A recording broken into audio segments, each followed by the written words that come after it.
right, so Miss Neely sent me that she figured out how to make it where in Google Meet you can see all of your students at once tiled in Google Meet, similar to like what you're seeing in the image right now. And so if this is something you'd like to be able to do, I'm going to show you how to do this. So the first thing you do is in your web browser, you'd go to chrome.google.com. So you would type in up here at the URL, not down here, but up here you'd type chrome.google.com and press enter. And then choose extensions right here. And we're going to search for the extension for Google Meet Grid View right here. So I'm going to go and I'm going to search Google Meet Grid. And you can see Google Meet Grid View extension pops up. So I'm going to click Add to Chrome and Add Extension. And it says Google Meet Grid View has been added to Chrome.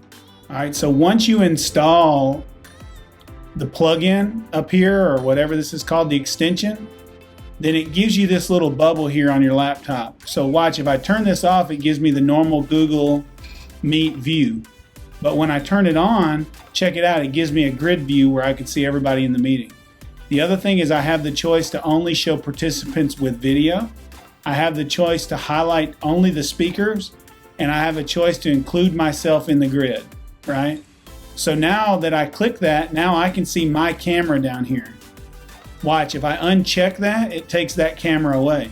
So if I want to see myself, so I can see what students are seeing, I can check that and it'll include me in the grid. Watch, there I am right there in the grid. So now I can see what students are seeing. I can also highlight speakers and only show participants with video that's turned on. Now what's great is now see this green box is showing up around who's talking, whose mic is on. So I can see everybody in the meeting now because I have all these boxes checked, and I can see a green box around who's actually speaking. So that's a really cool extension that Miss Neely Robertson found.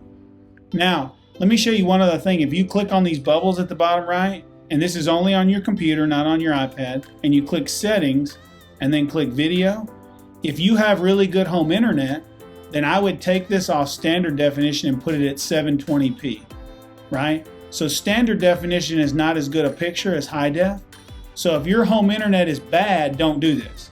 But if your home internet's really good, then change both the send resolution so you're sending high def and you're also receiving high def 720. One other thing, something that I wanted to just add is when you go down here to the bubbles and you change your settings for video right here to high def, you may have to do that every day, right? So the next day, if it defaults back to standard def, just click it back to high def.